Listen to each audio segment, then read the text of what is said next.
this episode of Ice Pilots. Buffalo springs into action when disaster strikes Haiti. There's a lot of suffering down there.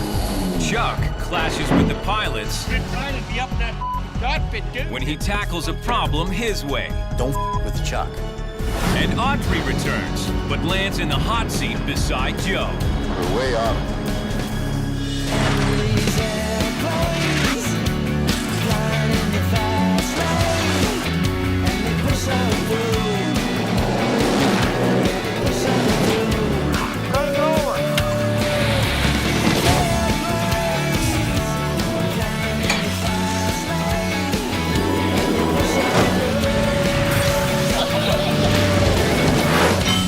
Hang on to your hats, boy.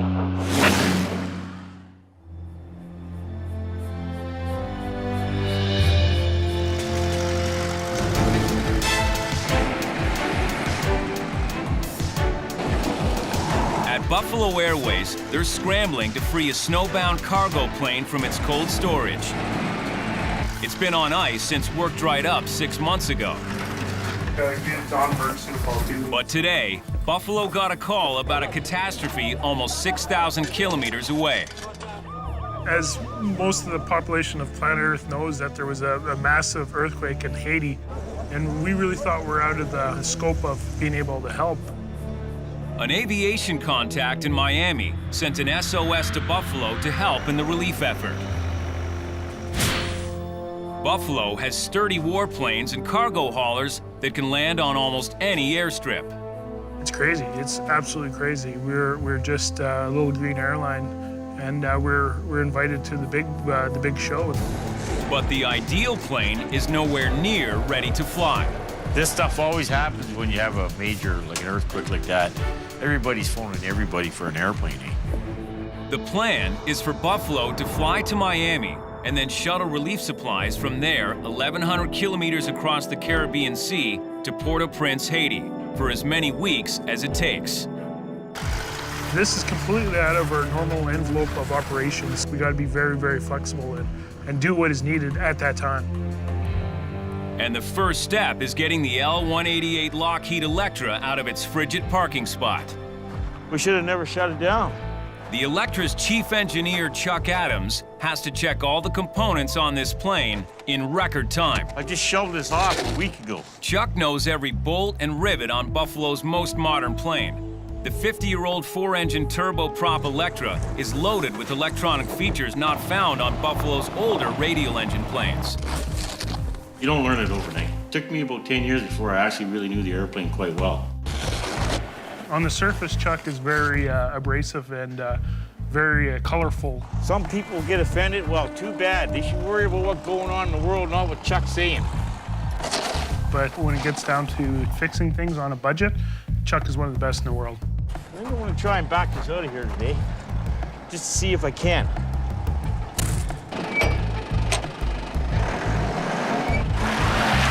But the Electra is in no hurry to go anywhere. Its wheels are frozen square and refusing to budge.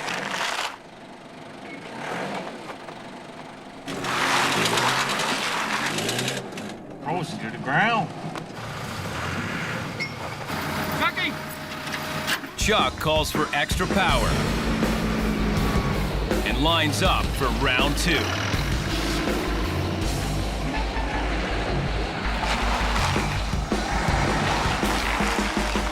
Finally, the Electra lurches forward.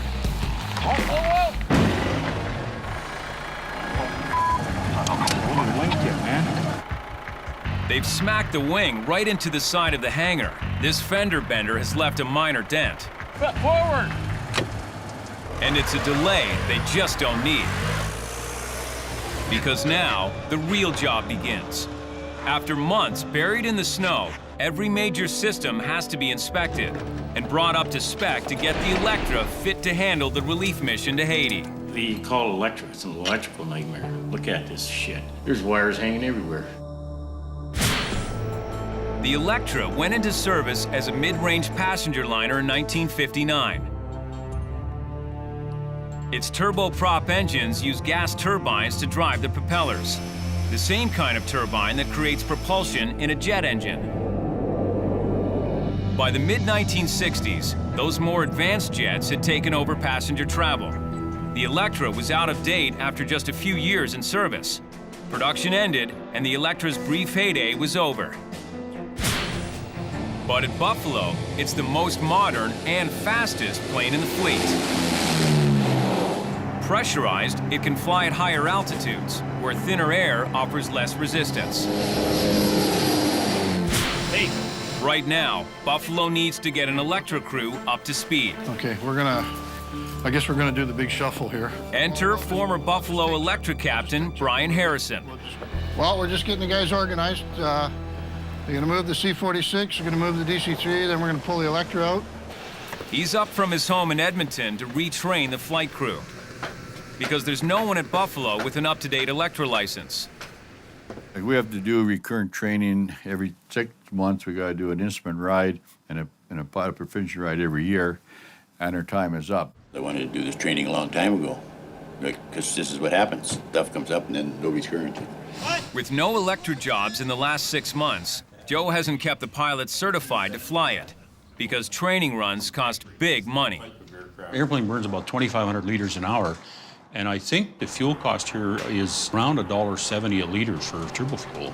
So that means we're burning pretty near $4,500 an hour. You know, it's inflow, outflow. If you shit more than you eat, you'll shit yourself to death. So be sure you get lots of flow coming in.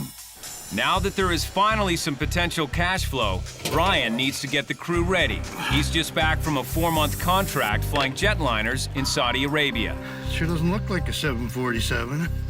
The world is much different, you know. 747, you wear a uniform and you walk on the airplane and it gets loaded for you and unloaded for you, and it's a little bit different world.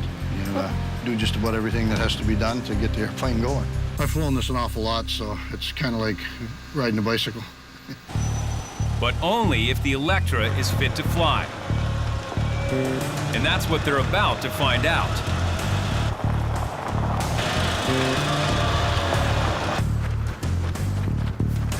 Stand way back. Once the Electra's ready, and then we're going to see if we can try to get the Electra down for this humanitarian work into Haiti. The crew does a complete system check. Start number 4, please. Been cleared to the de-ice pad, is that correct? Yep. They taxi out to where they can run up the plane's engines at full throttle to make sure she's ready to fly. Your brakes are set. Okay, all right, so min horsepower number 4 was what? 50? If everything checks out with the plane, they'll start retraining the crew tomorrow so they can be in Haiti as soon as possible. Shaft horsepower calculation. 3650. Record GIT rise. Retard power lever until RPM reaches 13,820. Okay, full reverse and fuel flow when we're done. Pretty awesome for sitting there out for so long. The verdict is in. The Electra is in excellent shape. Actually, I'd go do a trip with it right now and not think twice about it. Oh, yeah. But Brian's about to get a nasty surprise, a problem that no mechanic can fix. 5 a.m. at the Buffalo hangar in Hay River, 200 kilometers southwest of Yellowknife, and winter is unleashing her worst. It's no one's idea of a perfect first day on the job. Ugly conditions for Buffalo's newest rampy, Richard Adams, straight out of Alberta and 8 feet up on an icy wing. Harden him up the first day. It'll be good for him. Build character. A rampy's life is all about backbreaking grunt work, prepping planes, hauling baggage, and making deliveries in wicked cold temperatures. But Richard's baptism by blizzard is good news to senior Hay River rampy, Chris Matheson. That's a little bit gnarly, like I told him, hey, Richard? Yeah. After slogging it out here for 3 of the coldest months of the year, Chris is next in line to move across the lake to Yellowknife, where a rampy can actually get a shot at flying. Justin, who's flying the Scud this week, came over and approached me and told me some good news. He said, hey, you know what, Chris? You're moving up to Yellowknife. And you know what else? You got about a week to figure it out. Chris needs to make sure the new guy is trained to shoulder his share of the load before moving on, and hopefully up. So you can, if you pull back just a little bit, it'll go like millimeters at a time. Looking good, Richard. Good, you're through. The last thing you want to do is put the forks through the side of Joe's plane. You did good. I'm impressed. But 2,000 kilometers away, there's a wild card headed straight for Yellowknife. Audrey Marchand is on her way back to Buffalo, and that could scuttle the plans of rampies like Chris, who hope to be moving up the ranks. I went back home for about 3 months, and now I'm back to Buffalo again. Audrey was one of the hardest workers on the ramp last year. The reason you're here is to learn, and it's strictly up to you. And she was one of Buffalo Joe's favorite employees. But some people thought she had an unfair advantage in the rampy rally to move up to a pilot job. If there's anybody who's gonna jump somebody in line, it's a girl. Back in the fall, Audrey returned to Quebec for the birth of her new baby sister. Well, my mom had kind of a health problem, and my sister too. The other rampies thought Audrey was gone for good. Now there's fear that she might jump them in line. Like, if I come back and I'm checked out pretty much right away, for me it's fair. But I will understand that for them, it's kind of unfair, and I know that they will have a hard time dealing with that. It has to be fair for everybody, but it has to be fair for me first. With Audrey heading back to the Buffalo ramp, Chris and the other rampies could all be stuck. Keep it going. In Yellowknife, Chuck and his Electra protege, Adam Smith, are tracking down some minor problems from yesterday's test. Until everything is working perfectly on the plane, it can't fly to Haiti to help in the relief effort. See what all this crap looks like.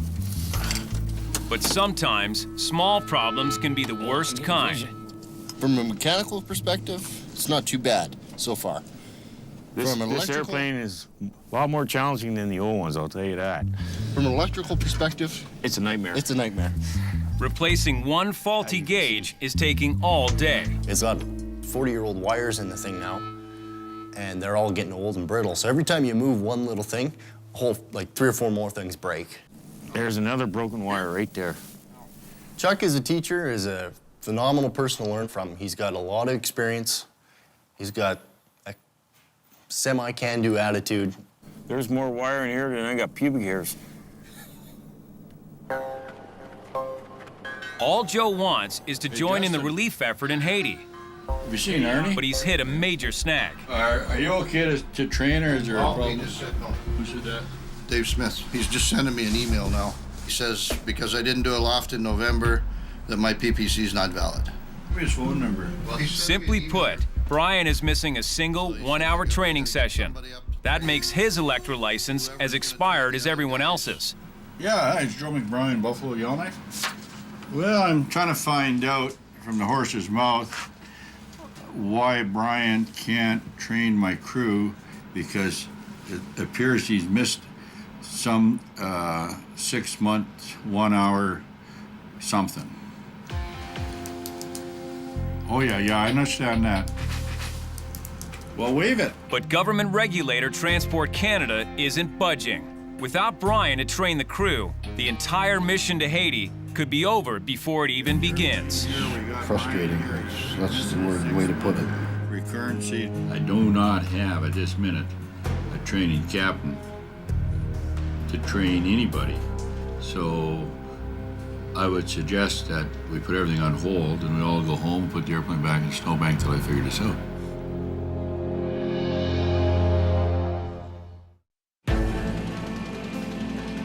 A new day at Buffalo. The Electra is ready to go. It's been called to help airlift supplies to the millions of people suffering from a devastating earthquake in Haiti. I don't know whether we should tolerate that or not. A good engineer would have had that clean. Good pilot to be up in that outfit, too.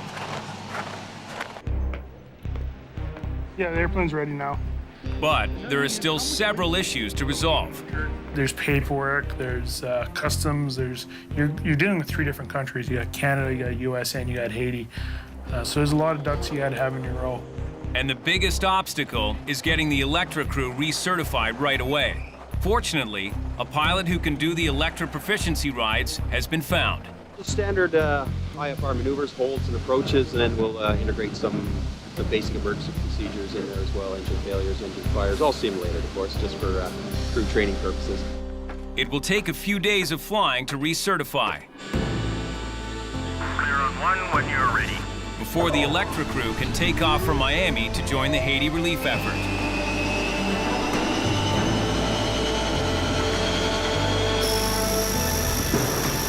Currently Yellowknife Airport, Yellowknife 1 departure, ready to taxi.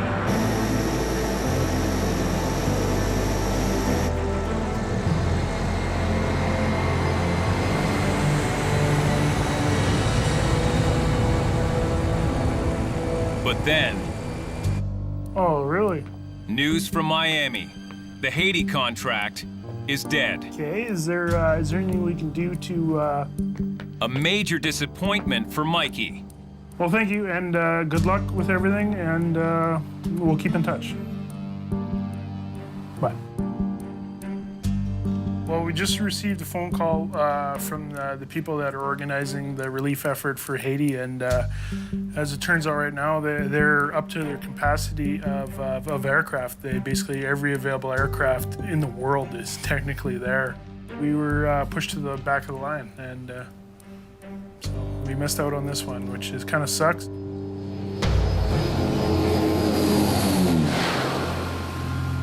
It could have been a huge contract in a stone-cold economy. Now, Buffalo's invested in the training, and there's no payoff in sight.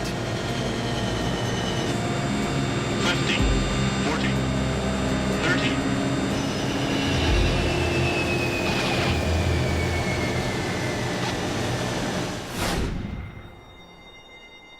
Early the next morning, ramp hand and aspiring Buffalo pilot Audrey Marchand arrives to a warm Buffalo welcome. How are you doing there? Welcome back. Thank you so much. Fellow rampy Chris Matheson had barely arrived at Buffalo last fall when Audrey left for home. Good morning, John. Now, she'll be tough competition for him, and for fellow rampy John Martin. I know you're French, so you're on. But those who are already Buffalo pilots and outside the rampy rivalry are just happy to see her. Good. Welcome back. Audrey's a happy, very upbeat person. It's Monday morning, a lot earlier than I'd like to be awake, and she's here and just has her little infectious charm to her and puts a smile on everybody's face. We missed you. Did you? We did, you little shit. Bubbly little thing bouncing around all the time. Yeah, that was a really good day. But in rampy politics, the opinion that really matters belongs to the guy flying the Sked, the daily scheduled passenger flight from Hay River. Hey, Good morning, Joe. how are you? Good. Came back. Sometimes you end up surrounded by a bunch of whiners and crabbers and bitchers. It's always nice to have one that has a natural smile and a laugh. Welcome home. He's giving me a hug and telling me that he's happy that I'm back. Well, for me, it means a lot. But her return won't be good news for everybody. Later that morning, the Electra pilot proficiency rides continue. Even though there's no rush now, Joe decides to finish the training. But it's costing him $4,500 an hour in fuel alone. But Mikey might have found a way to make all that training pay off in the nick of time. If they're done training, I got a customer, NWT Power, and they need a trip to Cambridge Bay, which will help offset the cost of training. During the Cold War, Cambridge Bay on Victoria Island was the site of a distant early warning line radar station. New line, it became. A system set up to protect North America from possible Soviet attack across the North Pole. Men had to conquer that unknown frozen wasteland and transform it into a vital outpost of Western civilization. Most dew line stations in Canada shut down in 1985. Only Cambridge Bay and 7 others were transformed into part of the new, smaller North Warning System. It provides airspace surveillance of Canada's northern border. Today, this outpost of 1,500 souls needs a massive piece of equipment called a heat exchanger to keep the generators cool in the town's main power station. Yeah, if the big one fits, you get the trip. The airplanes we have, the doors are on the side. So that means when an object goes in, it also has to turn a corner. So this thing was basically at the limits of the Electra. That's over 6 feet tall now. We can take those off. And the door is 16. If the piece doesn't fit, we don't get the trip, which means that we're gonna have to do the ride of shame and take all the equipment with our forklift down the first air so it can go on her. The competition's Hercules loads from behind and can take the cargo straight in. Buffalo can't afford to lose this contract. $40-something thousand trip. We had to make that trip. Keep Joe happy. Gotta try. Gotta make do. If you don't try, it ain't gonna work now, is it, Abel, bro? When the Electra rolls in, Chuck will have to make the heat exchanger fit, somehow. Any chainsaws?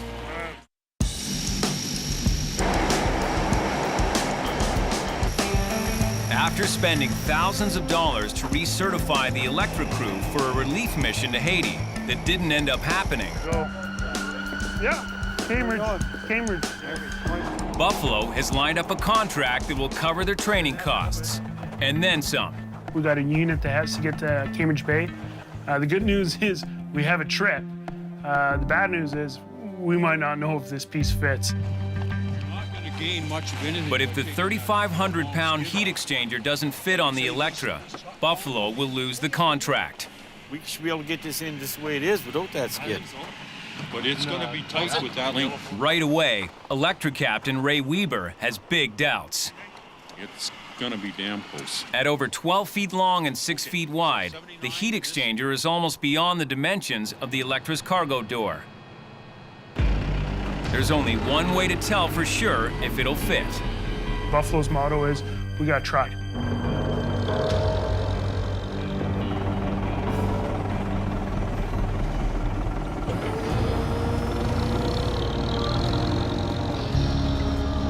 You coming? Okay, hang on. Oh, that's close, man. I don't know if that's gonna fit. That's gonna be one tight squeeze. Keep coming. Hold it. Take it up. Oh, no. Well, first attempt, we got it in the door, but there was no way in hell we were going to turn the thing to get it go down. Even Buffalo's hardest-headed mechanic, Chuck Adams, has to admit defeat. I don't think we're gonna get her in, buddy. Myself. The way it's looking, they'll have to take the load to the competition, and the Electra back to the snowbank.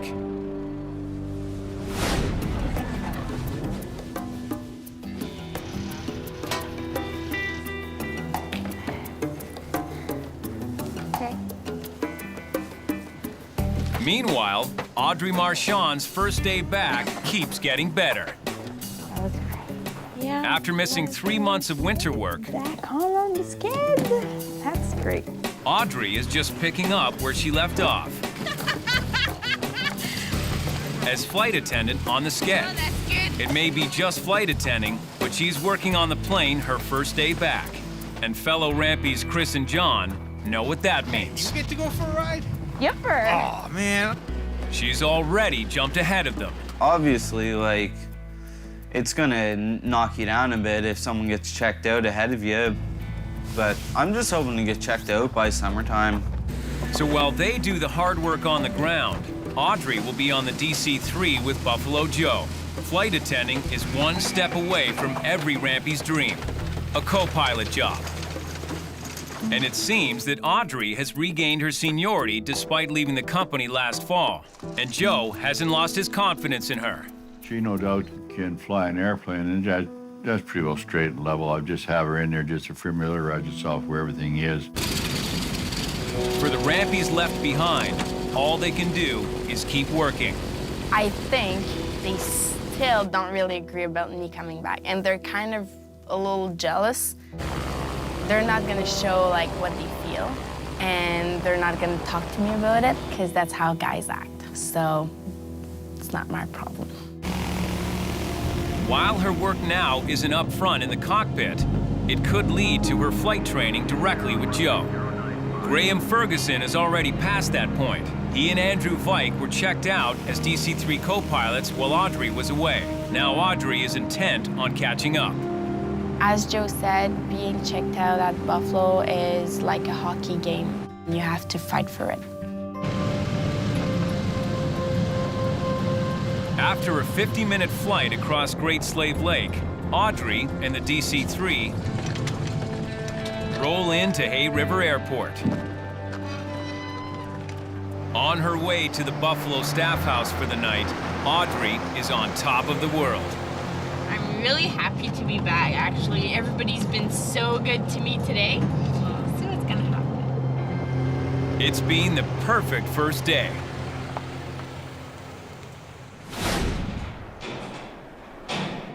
Back at the Yellowknife hangar, Chuck is still trying to salvage the Electra mission to Cambridge Bay. He's come up with a radical solution. There's only one way this is going on the airplane. That's if we split it in half. Because we're trying to put a big square box in a little round hole, and it ain't gonna happen. The heat exchanger is perfectly designed for just that option. Two completely separate pieces. Okay, yeah, it's perfect. Comes with the radiator on the bottom and the two electrical fans to blow the air through the radiator, like in your car. Pieces that should be simple to split apart. Oh, there's 46 bolts all the way around. This is the fan side. See, there's two big fans up there. We split it right here. I don't think 46 bolts should stop 46 grand from coming in the door. They need to convince Mikey so he can get permission from the client. Fits in 50 inches is the sweet spot. I kind of gathered that yesterday, brother. I had to think about all this last night, eh? Chuck's gut tells him his plan will provide just enough clearance, but Electric Captain Ray Weber's calculations cast serious doubts. 51 inches is about here, and that's where the bulge of the airplane is at its greatest. Yeah, so that's the sweet spot. That's where it's gonna run into it, is at that greatest hump. We had two sides. We had the mechanics versus the pilots. The mechanic, head of the mechanics was Chuck, head of the pilots was Ray. Ray said it wouldn't fit, Chuck said it would fit. I was on the fence. Even though I was saying it was gonna fit, I had no clue. This is 13'1" and plus a little bit for clearances because you're not taking chunks off the airplane. So what you do is you lay it diagonal across her like that, and then you measure from here to here. And that comes out to just under 70 inches. Why, Jesus Christ, all the brains walked in. Total cluster now. Even though Chuck is sure he can make the piece fit, Ray's loading graph says it won't. Everybody's going with the computers. Now, I do ask you a question. Did they have them in the 50s? How in the hell did they load these planes in the 60s without computers? Okay, but that's what we were looking at. That if it was more than 10 feet long, it couldn't be this wide and go in the door. You have to look at that graph. Too many gigabytes, man. Everybody's all f***ed up in that shit, you know? Chuck was using his gut saying it's gonna fit. So who's right, a graph or your gut? I bet on the gut. Jesus Christ, what kind of f***ing junk are you doing? Yeah, get us an air wrench. Jesus Christ, let's get up to date here. Mikey needs Chuck's gut to be right, or else Buffalo will lose the contract. Tomorrow morning, he'll find out if Chuck's $46,000 hunch will pay off. A new morning on the Yellowknife ramp, and a last chance to save the big Electra contract, hauling 20,000 pounds of cargo to Cambridge Bay. The problem? The biggest piece, a 3,500-pound heat exchanger, doesn't fit on the plane. Chuck's plan? Split the huge piece in half to get it through the door. I'll take full responsibility. But will it work? Yeah, if she doesn't fit, we don't get the trip. That's simple. If the bottom fits, the top should too. But the numbers say that the bottom at over 6 by 12 feet is still too big. Ray didn't think it was gonna fit. Co-pilot, I think it was Sean, he didn't think it was gonna fit. The flight engineer was Luby. He didn't think it was gonna fit. Nobody thought it was gonna fit. But Chuck's gut thinks different. Okay, come on in. Keep coming. Yep.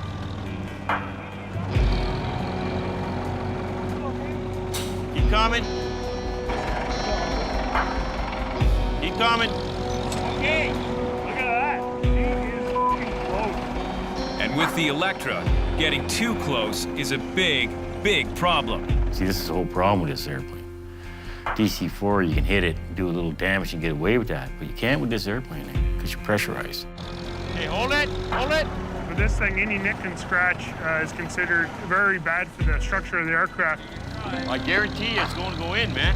Look at, we're just about there. Just don't touch the airplane. Easy, good. More, keep her coming, keep her coming. They've got the load through the doorway. Now comes the tricky part. If we could turn the corner, we're laughing. If not, we're crying. So it's a game of inches, and we only have a few left. So. Okay, hang on. You need side shift over there. Side shift back. Millimeters at a time, they try to turn the cargo. Too rough, and they could punch a hole right through the fuselage. Once it gets around, just starts to go around the corner. If it doesn't make it around that corner, you'll never get it in. Okay, where are we, Sean? I'm on the pallet now. We can just pull it over with that now. Oh, okay. You coming? Before, hold it right there, Chuck. Hold it. Might be too late here now. Okay, there. Okay. So we just tried and kept trying. Keep her coming. Keep coming. Okay, good.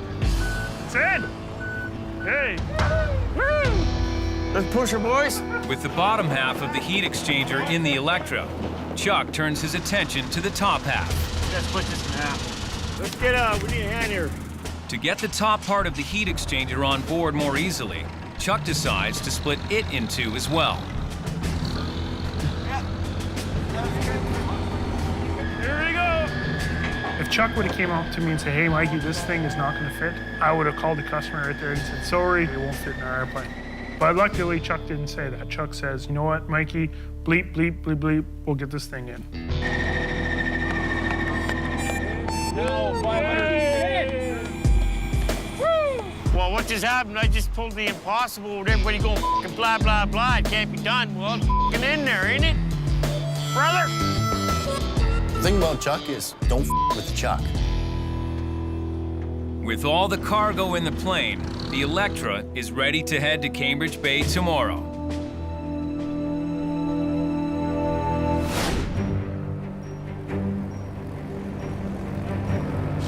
Later that afternoon on the Yellowknife tarmac, one of Buffalo's DC-3s is set to take off. Joe needs an extra plane in Hay River to transport freight in the morning, and that's good news for Audrey. Okay, once you get everything done, trade seats with Audrey. I'll give her the takeoff. Get her. Joe's not wasting any time getting Audrey back up to speed. He's giving her a training run as co-pilot. Audrey's eager but rusty. She's only flown the DC-3 a handful of times, and that was months ago before she went home. Okay, I'll talk you through it. You've done takeoffs with me before, haven't you? Yeah, I did some.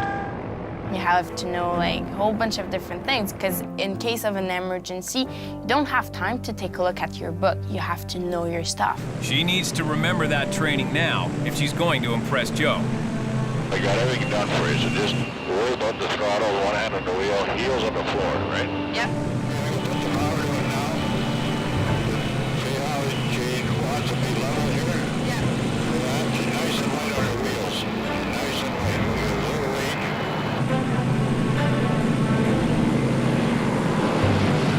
Just keep climbing. We want to get tons of weight on it. Make sure you don't go back to the ground.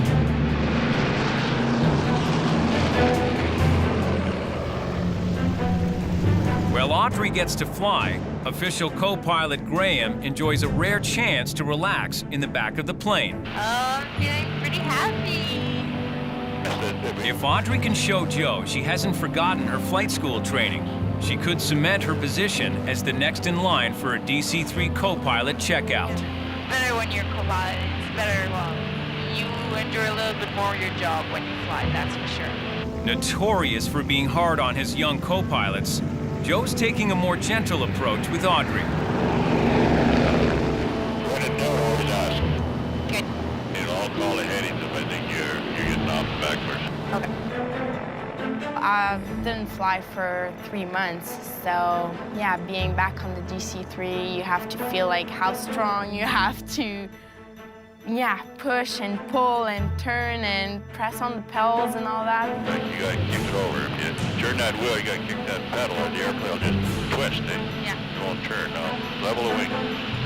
But as they drop towards the Hay River runway, Audrey's in for a nasty surprise. The vertical visibility is still around 600 feet. The visibility has dropped to about 1.5 miles now. I guess this weather just moved in last couple hours. Actually, just within probably the last half hour here, it's dropped just like a stone, the visibility. They'll be approaching through a thick layer of blinding cloud. So just hold 120 for now. Just hold 120. Audrey won't be able to see the runway until they're almost on top of it. Now, she must use the dashboard instruments to gauge her altitude, direction, and rate of descent. She's flying Instrument Flight Rules, or IFR, and she's out of practice. When you are in the real IFR conditions and when it's your job to do it, it's really, really not the same feeling in the same condition as when you're doing training in flight school. Better go back to 130. They taught you that in school. Remember that? Yeah. Okay. So 230? No, 130. Turn my way. 130 now. See the needle coming in? You gotta get over there. See that? You gotta get on the localizer. Right now, the most important instrument is the localizer. Radio signals from the ground transmit the exact approach path to the runway. As long as the localizer needle lines up, they're aiming for a dead center landing. You gotta get back on that localizer. Is it coming back yet? Nope. Out of practice, Audrey's having trouble lining up the localizer needle. A seasoned co-pilot would have no problem. We're gonna miss it all together. We're at 1,000 now. I see that. Y'all get her down. They're about to hit the decision height, the point where they have to commit to a landing or overshoot and climb back up for another try. We're way off again. There's we're at minimum. Let me see if we're winger. We were not right in front of the runway, so we missed the runway. Here's the lake, the highway, runway, on the guard. Okay. Just turn to 150 and keep on climbing. They climb back up and circle around for a second attempt. But this time, Joe isn't giving Audrey a second chance. I'll get you to change out with, Graham? yeah.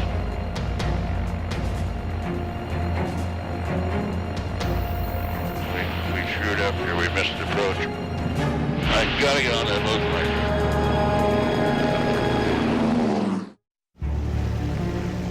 Somewhere beneath the low cloud lies the shrouded Hay River runway. You're not coming back at all?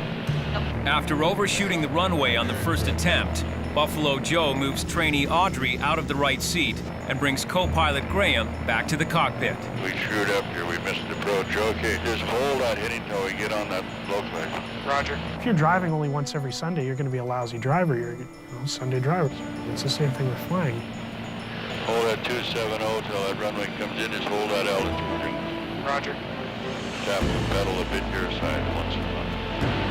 Okay, there's the localizer coming. I'll live with that. By the needle. Yeah. With Audrey looking on, Joe and Graham break through the clouds and slide the DC-3 right down the middle of the runway. Right handle. Yep. A perfect landing in difficult conditions for a rookie. You're very welcome. Have a good one.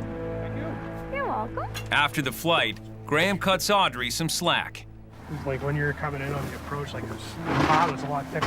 We're coming in right off the lake. Hey, there's no excuse. We missed it. That's it. But Audrey's been reminded just how much she still has to learn. She has hours of hard work and simulator time ahead before she can move up that long aisle from the ramp to the cockpit. Oh, more practice tomorrow. Yeah. You get on that Good. sim. Yeah. I have to prove them like every day when I wake up that, yeah, I earned it and I have it, and I'm gonna prove you tomorrow morning too that I deserve it.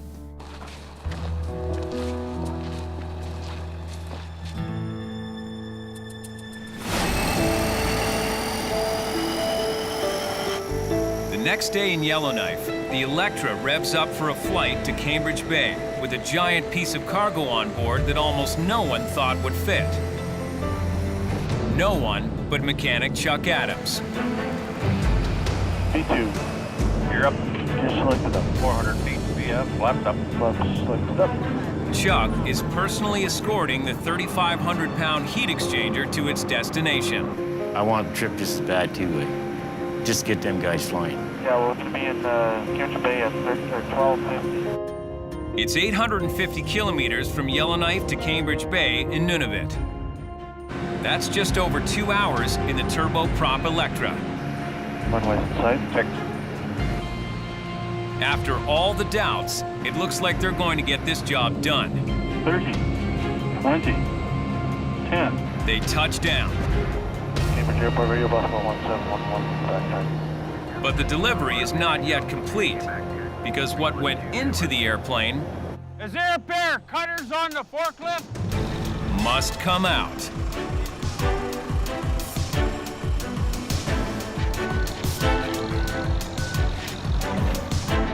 Unloading? Well, it was a pain in the ass. The biggest pain and biggest piece is saved for last. And they have to be very careful not to damage the Electra during the offload. Try tilting it up. Hang on. So much easier to get this. It was a little bit harder coming on than it was going on, actually. Once again, it seems impossible. But by now, impossible is just part of the job. Piece that wouldn't fit in the door, that wouldn't come in, just went out the door and came big. Mission accomplished. Buffalo got the job done, and Cambridge Bay and its important North Warning System station have a reliable source of power again. The moral of the story, she's just another day at Buffalo Airways, brother. Total chaos and mayhem. 69. Entertainment at its finest. The crew is finally on its way home, thanks to one stubborn mechanic. Take me home.